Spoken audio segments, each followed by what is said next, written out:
அனைவருக்கும் வணக்கம். இந்த மருத்துவத்தில் விஞ்ஞானம் மெய்ஞானம் அப்படின்ற பார்ட் 2 உங்களை நான் அன்போடு வரவேற்கிறேன். மருத்துவத்தில் விஞ்ஞானம் மெய்ஞானம் பார்ட் 1 பார்க்காதவங்க தயவுசெய்து இந்த கீழே இருக்க லிங்கை கிளிக் பண்ணி அதை ஒரு தடவை பார்த்துட்டு வாங்க. அப்போ தான் இந்த அண்டர்ஸ்டாண்டிங் ரொம்ப நல்லா பெட்டராக இருக்கும் உங்களுக்கு ஆக்சுவலாக பார்ட் 2ல.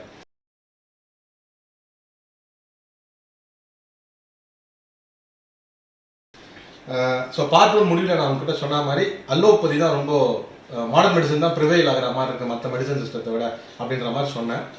ஆனால் இப்போ இந்த ஆர்டிக்கிளை எடுத்துங்க. இப்போ ஹிப்போக்ரேட்ஸ் பற்றி எழுதின ஒரு ஆர்டிக்கல், அதுலேயே வந்து பார்த்தீங்கன்னா எஸ்கிலேபியாடஸ் அப்படின்னு சொல்லி இன்னொருத்தர் இருக்காரு. அவர் தான் வந்து ஃபாதர் ஆஃப் மாலிகுலர் மெடிசன். இன்னைக்கு நான் மாலிகுலர் லெவலில் போய் நம்ம பேசிக் பார்க்கணும் அப்படின்னா அவர் தான் மெயின் காரணம் அப்பவே சொல்லியிருக்காரு. அவர் என்ன சொல்லியிருக்காரு அப்படின்னு சொல்லி நீங்கள் பார்த்தீங்கன்னா இந்த இதில் நீங்கள் பாருங்கள். அவர் என்ன சொல்லியிருக்காருன்னா, nature does not look after living organisms அப்படின்னு சொல்லிட்டு அவர் என்ன சொல்றாரு, Asclepiades rejected the Hippocratic doctrines of 4 elements. இன்னைக்கு மருத்துவ தந்தையாக கருதப்படுற மாடர்ன் மெடிசன் மருத்துவ தந்தையாக கருதப்படுற ஹிப்போக்ரட்ஸோட தத்துவங்களை அவர் ரிஜெக்டே பண்ணிட்டார். ஆக்சுவலாக எப்படின்னு சொல்லி பார்த்தீங்கன்னா, இந்த மாதிரி ஹெல்த் ஸ்டேட்டஸை மறுபடியும் ரெஸ்டோர் பண்ணோம்னா அதை நம்ம திருப்பி அதுக்கான சில விஷயங்கள் செய்ய வேண்டியிருக்கு. மருத்துவங்களை வந்து மாலிகுலர் லெவலில் நம்ம பார்க்க வேண்டியிருக்கு. உடம்புக்குள்ள வந்து ஆட்டம்ஸ் இருக்கு, அதுக்கு நடுவில் வாய்ஸ் ஸ்பேசஸ் இருக்கு, அதில் ஆல்ட்ரேஷன் வரப்போ தான் நோய் ஏற்படுது அப்படின்னு சொல்லி அந்த 4 ஹியூமர் தியரி அவர் ரிஜெக்ட் பண்ணிட்டாங்க. அப்படி பார்த்தா அப்போ ஹிப்போக்ரட்ஸ் சொன்னது தப்புன்ற மாதிரி ஆயிடுதா இப்போ அப்படின்றத நம்ம பார்க்கணும். இப்போ ஸோ இது வந்து கண்டிப்பாக இது ஹிப்போக்ரட்ஸ் ஃபாலோ பண்ணுறவங்களுக்கான ஒரு பெரிய ஆப்போசிட் கருத்தை தான் நான் பார்க்குறேன். அதே மாதிரி இன்னைக்கு மாடர்ன் மெடிசன் பார்த்தீங்கன்னா கிளினிக்கல் லேபு மெயினாக லேப் மாலிகுலர் மெடிசன் தான் ஃபாலோ பண்ணுது. ஆனால் ஈஸ்டிலியாபிடஸ் என்ன சொல்லியிருக்காருன்னு சொல்லி இதில் பாருங்க.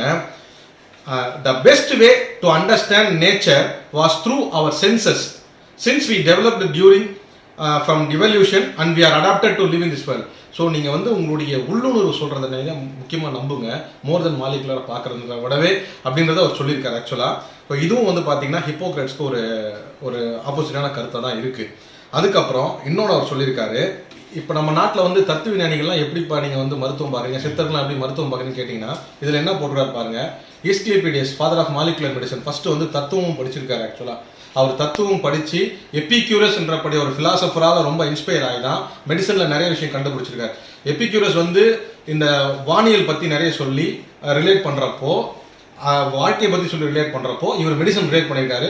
டவுட் இருக்குங்க, தயவுசெய்து எல்லா அலோபதி நண்பர்களும் சரி ஆயுஷ் நண்பர்களும் சரி தயவுசெய்து இந்த ஆர்டிக்கிளை நல்லா படிங்க.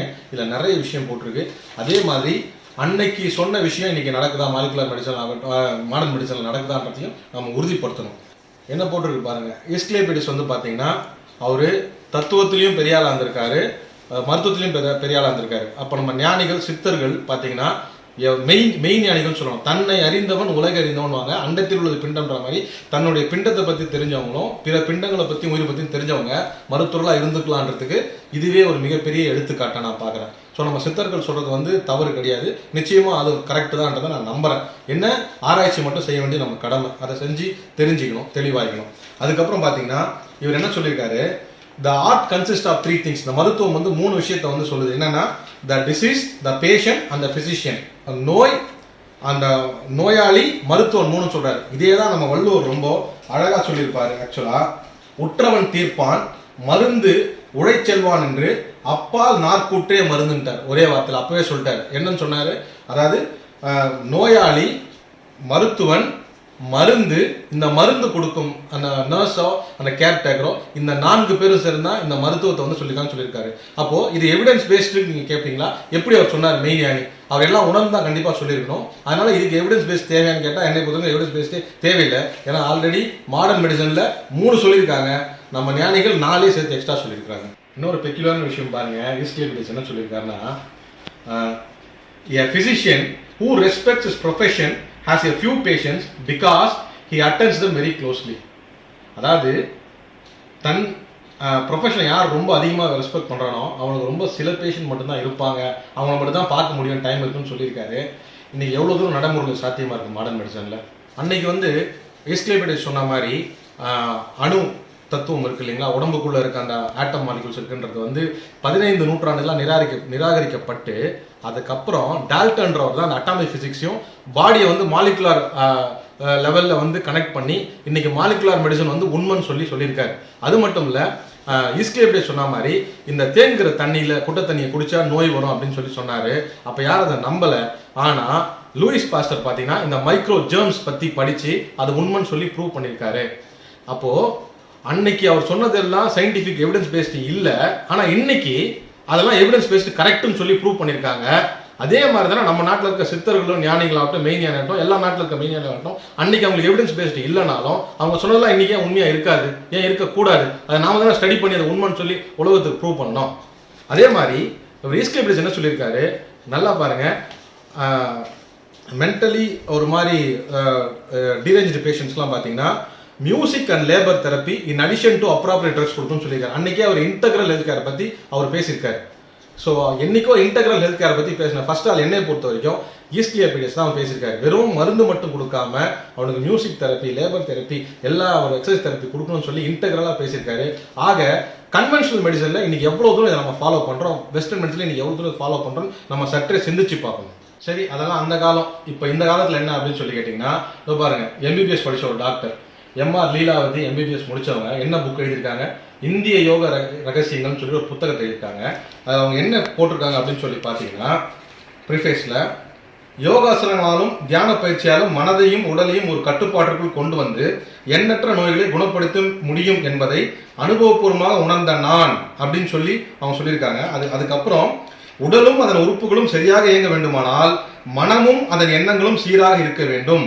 மனம் சீர்கெட்டு நோய் வரும்பொழுது உடலும் அதன் உறுப்புகளும் பெருமளவில் பாதிக்கப்படுகின்றன சொல்றாங்க. அப்படின்னா என்ன அர்த்தம்னா இன்னைக்கு நம்ம மாலிகுலர் பேசிஸ் ரிடக்ஷனிசம் சயின்ஸ்ல போறதை விட ஃபர்ஸ்ட் மைண்ட் கண்ட்ரோல் பண்ணாலே பாடி கரெக்டா லிசன் பண்ணும், அது நோய்கள் வராதுன்னு சொல்லியிருக்காங்க. யாரு? எம்பிபிஎஸ் படிச்ச ஒரு டாக்டர். அதுக்கப்புறம் உடல் ஆரோக்கியமாக இருக்க வேண்டுமானால் நமது மனமும் எண்ணங்களும் ஆரோக்கியமாக இருக்க வேண்டும், இது அடிப்படை அப்படின்னு சொல்லியிருக்காங்க.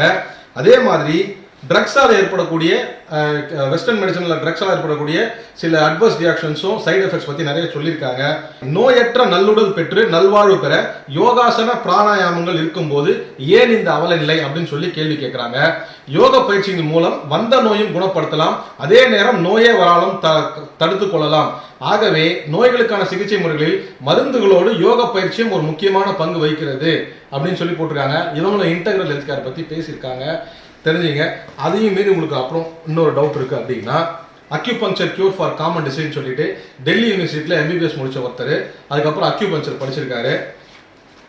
டாக்டர் ராமன் கபூர், டாக்டர் சுனிதா கபூர் அப்படின்னு சொல்லிட்டு 2 பேர் அவங்க இந்த புக் எழுதியிருக்காங்க. இதில் ப்ரிஃபேஸில் என்ன சொல்லி எழுதியிருக்காரு அப்படின்னு பார்த்தீங்கன்னா, where western medicine not only failed to cure the ailment but caused considerable damage to the patient சொல்லி எழுதியிருக்காரு. எம்பிபிஎஸ் படிச்ச ஒரு டாக்டர் வெஸ்டர்ன் மெடிசன் கியூரும் பண்ணல டேமேஜும் பண்ணுன்னு சொல்லி எழுதியிருக்காரு. அதுக்கப்புறம் it is important to remember that acupuncture is a complete medical science which can be utilized to treat almost all known disease and disorders சொல்லியிருக்காரு. ஸோ இப்போ நம்ம காம்ப்ளிமெண்டரி மெடிசன் சொல்றதையே முதன்மை மருத்துவமாகவும் பயன்படுத்த முடியும் அப்படின்னு சொல்லியிருக்காரு. ஆனால் அவர் இதை மட்டுமே பண்ணுங்கன்னு சொல்லலை, இன்டெக்ரல் மெடிசன் பற்றி அதில் பேசுகிறார். கேள்விக்கு பதில் என்னன்னா, இப்போ ஏதாவது ஒரு எமர்ஜென்சி இருக்கு, an emergency patient needing life saving resuscitation or surgery or suffering from a serious infection, any life threatening condition or a mechanical problem must be immediately directed to the nearest hospital சொல்லியிருக்காரு. In such conditions, acupuncture would normally be a useful supplement in improving the final outcome of the sickness and curing the residual chronic component of the sickness சொல்லியிருக்காரு. இப்போ இவரு integral health care பற்றி பேசியிருக்காரு. வெறும் western மெடிசனே follow பண்ண வேண்டான்றது தான் இவருடைய கருத்தும். இரண்டும் இணைந்து பயன்படுத்துங்க அப்படின்னு சொல்லியிருக்காரு. அதை தவிர்த்து ஜான் பி நாயகம் சொல்லிட்டு ஒரு டாக்டர், எம்பிபிஎஸ் முடிச்ச டாக்டர், அவர் பார்த்தீங்கன்னா அன்றாட வாழ்க்கைக்கு அத்தியாவசியமான முத்திரைகள் சொல்லிட்டு ஒரு புக் எழுதியிருக்காரு. ஒரு எம்பிபிஎஸ் படித்த டாக்டர் யோகாவில் இருக்க முத்திரைகளை பற்றி எழுதியிருக்காருன்னா அப்போ இதுல எவ்வளவு தூரம் ஒரு ரீசனபிளான ஒரு வேல்யூபிளான விஷயம் இருக்கும்னு நாம புரிஞ்சுக்கணும்.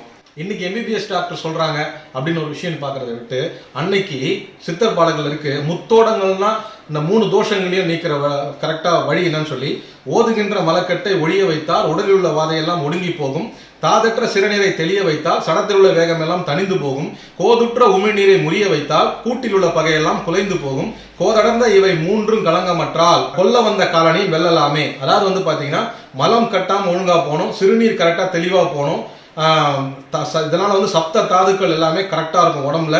அதே மாதிரி உமிழ்நீரும் கரெக்டா ஊறுனா எல்லா வியாதிகளும் உடம்புல வந்து வெளியில போயிடும். இவ்வாறு மலம் சலம் உமிழ்நீர் இவை மூன்றும் கலங்கமற்றால் வாத பித்தம் கபம் இவை சமநிலை அடைன்னு சொல்லி அன்னைக்கு வந்து சித்தர் பாடல் சொல்லியிருக்கு. இன்னைக்கு சயின்டிஃபிக்கா நீங்க ப்ரூவ் பண்றோமா இல்லைங்களா? காலைல எழுந்த உடனே வெறும் வயிற்றுல தண்ணி கொடுக்கணும், கரெக்டா எக்ஸ்பிரஷன் பண்ணணும்னு சொல்லி சொல்றோமா இல்லையா? அப்ப எல்லாமே எவிடன்ஸ் பேஸ்டா வந்துட்டு தானே இருக்கு. இந்த மெய்ஞானிகள் சொன்னது இன்னும் நிரூபிக்கப்படலை, ஆராய்ச்சி பண்ணப்படலையே தவிர அதையெல்லாம் தவறணும் இல்லாட்டினா ரொம்ப ரேஷனலும் அப்படின்னு சொல்லி ஒதுக்கி வச்சிட முடியாதுன்றது என்னுடைய தாழ்மையான கருத்து. இவ்வளோ ஏங்க ஸ்டான்லி மெடிக்கல் காலேஜில் எம்பிபிஎஸ் முடிச்ச Fazlur Rahman sir, doctor Fazlur Rahman sir அவர் என்ன சொல்றாரு மட்டும் கேளுங்க. நோய்கள் உண்டாகிறதுக்கு காரணம் மனமா உடலா அப்படின்னு சொல்லி அவர் என்ன தெளிவாக சொல்றாரு, ஒரு எக்ஸாம்பிளோட சொல்றாரு, நீங்க கேளுங்க. Whether the body is conducting the mind or the mind is conducting the body. Mind has control over the body or the body has control over the mind. Which of it is true? Mind is controlling the body or the body is controlling the mind? Mind is controlling the body. Then mind must have the energy to control the body. The body is a slave to the mind, you must understand. But you give importance to the body. Total body scanner, what the body scanner can teach you? Nothing. Nothing it can show to you. Believe in the mind. Total 100% energy must be there in the mind. It must guide your body. So many people are here. So many people are going for lunch. So many people are going for toilet. But some people are there. Though there is an urgency to go to the toilet and empty the bladder, you command to your bladder, stay quiet until it is finishes off. அதே மாதிரி அந்த காலத்தில் நோய் வந்து உடம்புல இல்லாமல் மெயினாக மனசுல தான் ஆரம்பிக்குது அப்படின்னு சொல்லியிருக்காங்க. அதாவது இன்னைக்கு வந்து வெஸ்டர்ன் சயின்ஸ் சொல்கிற மாதிரி மெயினாக வந்து ரிடக்ஷனிசம் சொல்கிற மாதிரி உடம்புல தான் மெயினாக இருக்குது, மாலிகுலர் லெவலில் பார்க்கணும், சிலது மட்டும் சைக்கோ தெரப்பி இருக்குது அப்படின்னு சொல்லியிருக்காங்க. ஆனால் அன்னைக்கு தொல்காப்பியத்திலையும் சரி ஞானிகளும் சரி என்ன சொல்லியிருக்காங்கன்னா நோய்கள் வந்து மெயினாக மனசுல தான் ஆரம்பிக்குது அப்படின்னு சொல்லியிருக்காங்க. தொல்காப்பியத்தில் என்ன சொல்லியிருக்கு அப்படின்னா, நோய் உடலையும் உள்ளத்தையும் பாதிப்பது பற்றி தொல்காப்பியர் பையுளும் சிறுமையும் நோயின் பொருள் என்கிறார். அதாவது பார்த்தீங்கன்னா உடல் மற்றும் உள்ளத்திற்கு ஏற்படும் பாதிப்பே பையுள் என்றும் சிறுமை எனப்படுவது, புத்தி தடுமாற்றம் என்றும் கொள்வர். உள்ள நோயால் மனம் திரிபு அடைவதை துயவு என்கிழவி அறிவின் திரிபே என்று தொல்காப்பியர் குறிப்பிடுகிறார். இங்க துயவு அப்படின்னு சொல்றது அறிவு கெட்டு போறது அப்படின்னு சொல்றாங்க. அதுல என்னன்னா ஆக்சுவலா நோய் என்பது உடலை பற்றி என்பதை விட அது உள்ளத்தை பற்றி தான் என்பது பொருத்தமான்னு சொல்றாங்க. அதை தான் வந்து நோய்மை உள்ளம் நொந்து போறது அதை நோயின்னு சொல்லி மறிவு இருக்கு அப்படின்னு சொல்றாங்க. ஸோ அதுதான் வந்து இப்போ தொல்காப்பியத்திலையும் அப்படி சொல்லியிருக்காங்க ஆரம்பத்துல இருந்தே. அதையும் தாண்டி அதுக்கு என்ன மருத்துவம் அழகா சொல்லியிருக்காங்க. வாயுரை வாழ்த்தே வையங்க நாடின் வேம்பும் கடுவும் போல அப்படின்னு சொல்லியிருக்காங்க தொல்காப்பு சைடுல. அதாவது வாயின் மூலம் அளிக்கப்படும் மருந்தும் இதமான சொற்கள், மருத்துவம் கூறும் இதமான சொற்களும் என்று வாயுரை என்பதற்கு பொருள் கொள்ளலாம். இதன் மூலம் மருந்து செலுத்தும் முறையும் மருத்துவனின் பண்பும் வெளிப்படுகிறது. இந்த ஒரு விஷயம் பாத்தீங்கன்னா ஹிப்போக்ரேட் சொன்ன மாதிரி பெனவலன்ட் நேச்சர் அப்படின்னு சொல்லியிருக்காரு. அதாவது வந்து கைண்ட்னஸா இருக்கணும்ன்றது அப்பவே ஹிப்போக்ரேட் சொன்ன மாதிரி நம்ம தொல்காப்பியத்தையும் சொல்லியிருக்கிறது ப்ரூவ் ஆகுது. அதனால இதுவும் எவிடன்ஸ் பேஸ்டான விஷயம் தான் சொல்லி நான் நம்புறேன். அதுக்கப்புறம் உங்களுக்கு இது மேலே ஒரு சந்தேகம் தான் அப்படின்னா டாக்டர் ஹெக்டே சார் டிசீஸ் மைண்ட்ல வந்து ஆரிஜினேட் ஆகுதா உடம்புல ஆரிஜினேட் ஆகுதான்னு சொல்லி என்ன சொல்லியிருக்காங்க இந்த வீடியோ வந்து சேர்ப்பாங்க. Every tablet that you take, every injection that you take, the drug chemical goes to the liver and damages the liver. And today there is an epidemic called non-alcoholic cirrhosis of the liver. It is a very dangerous disease. There is no treatment at all. The only treatment now they claim is liver transplant. And all this is because today we have a huge disease called adverse drug reactions, ADR. And the ADR is a leading cause of death in the world. And this is because we think wrongly that the disease can be corrected by correcting the body. The disease cannot be corrected by correcting the body. Disease can only be corrected by correcting the mind. And this was shown in elegant studies. And it's also shown that the disease is cured by your own system. Remember that? It's not the outside system.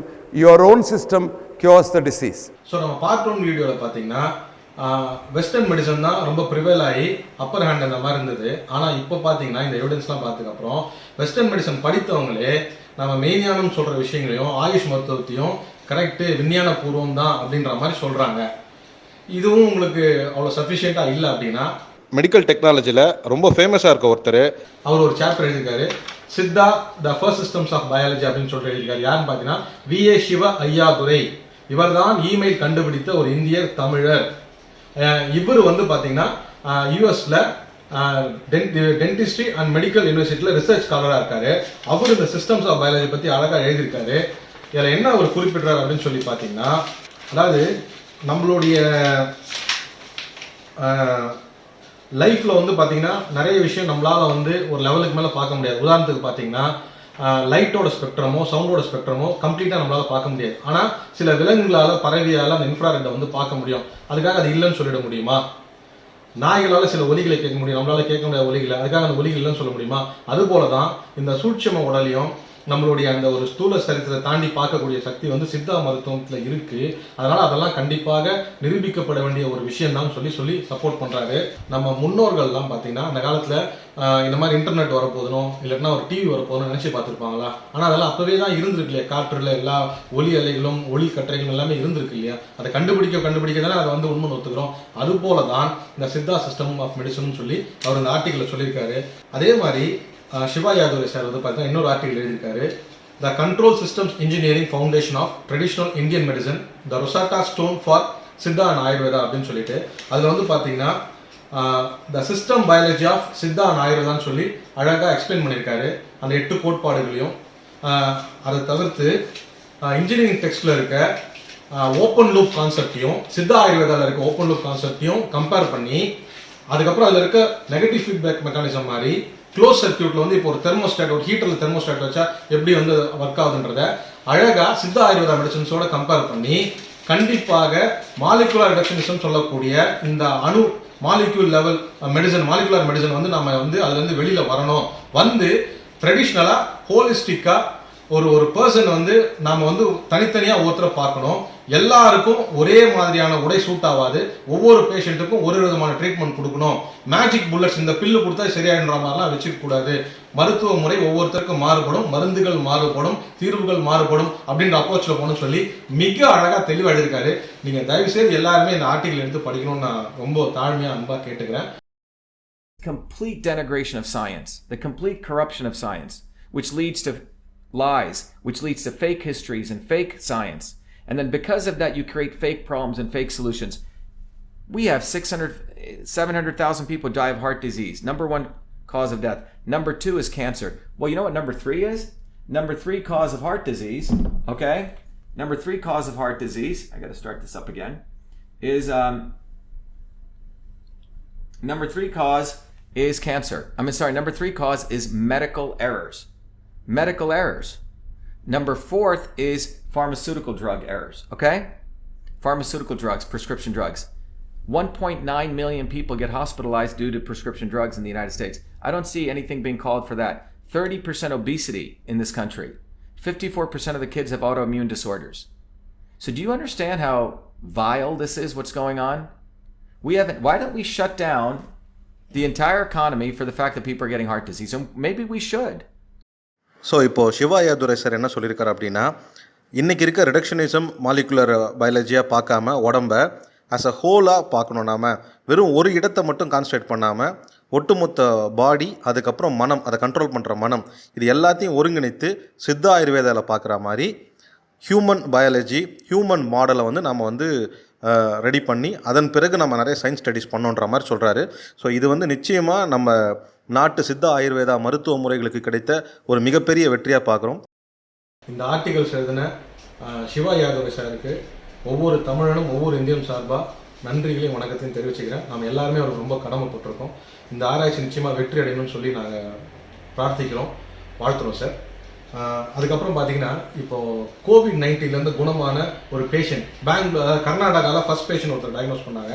அவர் வெங்கட்ராகவன் சொல்லிட்டு அவர் என்ன சொல்லியிருக்காருன்னு சொல்லி பாருங்க. இந்த இதில் லாஸ்ட்டாக சிகிச்சையின் போது உங்கள் மனநலம் எப்படி இருந்ததுன்றதுக்கு அவர் லாஸ்ட்டாக ஒரு வார்த்தை சொல்லியிருக்காரு. நாளாக உடலை வந்து ரிலாக்ஸாக வச்சுக்க ரொம்ப ஹீலிங்கில் கவனம் செலுத்தினேன். எனது குருவும் மகா மிருத்யுஞ்சய மந்திரமும் எனது ஆற்றலை அதிகரித்துக் கொள்ளவும் ஹீலிங்கில் எனது கவனத்தை குவிக்கவும் உதவினு சொல்லி சொல்கிறாரு. ஸோ நாட் ஓன்லி எக்ஸ்டர்னல் ஒரு டாக்டர்ஸ் கொடுக்குற இன்டர்னல் மெடிசன்ஸோ தெரப்பியோ மட்டும் இல்லாமல் இந்த மனிதரோட மைண்ட் செட் எப்படி மாறுக்குன்னு பாருங்க. லாஸ்ட்டாக என்ன சொல்றாரு, கடைசியாக நீங்கள் சொல்ல விரும்புவது அப்படின்னா, கரோனாவை வெல்ல வேண்டும் என்றால் நம்பிக்கை எழுந்துவிடக்கூடாது என்பதை நினைவில் கொள்ளுங்கன்னு சொல்றாரு. அப்போ மைண்ட் வந்து ஹீலிங்ல எவ்வளோ தூரம் இம்பார்ட்டண்டாக ப்ளே ஆகுதுன்னு சொல்லிட்டு இந்த ஒரு விஷயமே போதும் நான் ரொம்ப நம்புறேன். ஆக்சுவலாக மாலிகுலர் ரிடக்ஷனிசம் மட்டுமே போகாமல் நாம மைண்டையும் ஹோலிஸ்டிக் அப்ரோச்சாகவும் பார்க்கணுன்றதுக்கு இது ஒன் ஆஃப் த ஒரு எக்ஸாம்பிளாக நான் பார்க்குறேன். ஸோ இப்போ எவ்வளோ முக்கியம்னு பார்த்தீங்கன்னா, ஆக்சுவலாக அதனால தான் ஒரு தடவையும் நம்ம முன்னோர்கள் ஒரு நோயாளியை பார்க்க போகிறப்போ, உடம்பு சரியில்லாம பார்க்க போகிறப்போ போயிட்டு எடுத்த உடனே மனசை தளர விட்டுறாதீங்க அப்படின்னு சொல்லுவாங்க. ஸோ அந்த மனசு தான் உடம்பை குணப்படுத்துன்றதோட அடையாளம் தான் மனசை தளர விட்டுறாங்கன்னு சொல்லுவாங்க. அதுக்கப்புறம் அந்த பேஷண்ட் வந்து ரெக்கவர் ஆனதுக்கப்புறம் எப்படி கேட்பாங்கன்னா, குணமாயிட்டீங்களா அப்படின்னு சொல்லி தான் கேட்பாங்க, உடம்பாயிட்டீங்களான்னு கேட்க மாட்டாங்க. இப்போ குணமாயிட்டீங்கன்னா அப்போ அந்த மைண்டு தான் ஒன்றும் கடைசியில் குணப்படுத்திருக்குன்ற விஷயம் தான் குணமாயிட்டீங்களான்னு சொல்லி கேட்டிருக்காங்க. அதனால மைண்டு தான் என்னை பொறுத்த வரைக்கும் மைண்ட் ஆஸ் அ ஹோலிஸ்டிக் அப்ரோச்சாக பார்த்தா இன்டெக்ரல் ஹெல்த் கேர் அப்ரோச், அதாவது அலோபதி ஆகட்டும், ஆயுஷ் ஆகட்டும், அதர் மெடிக்கல் சயின்ஸ் ஆகட்டும், இல்லை இந்த மெய்ஞானம் ஆகட்டும், மைண்ட் கண்ட்ரோல் ஆகட்டும், இது எல்லாமே கண்டிப்பாக சரிசமமாக இம்பார்ட்டன்ட் ரோல் ப்ளே பண்ணுது. என்னை பொறுத்த வரைக்கும் மருத்துவம் 2 வகை தான்.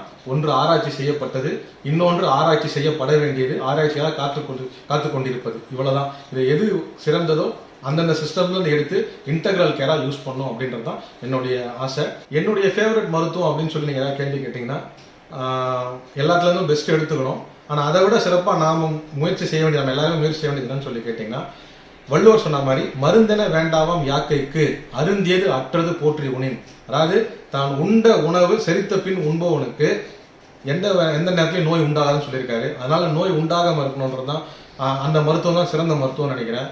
ஸோ நோய் வந்ததுக்கப்புறம் ஆஸ்பத்திரி போகிறவன் மனுஷன், நோய் வராமல் மனசையும் உடலையும் ஆரோக்கியமாக வச்சுக்கிறவன் பெரிய மனுஷன்.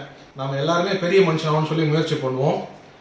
மீண்டும் அடுத்த வீடியோவில் உங்களை சந்திக்கும் வரை வாழ்க தமிழ், வாழ்க வையகம். நன்றி, வணக்கம்.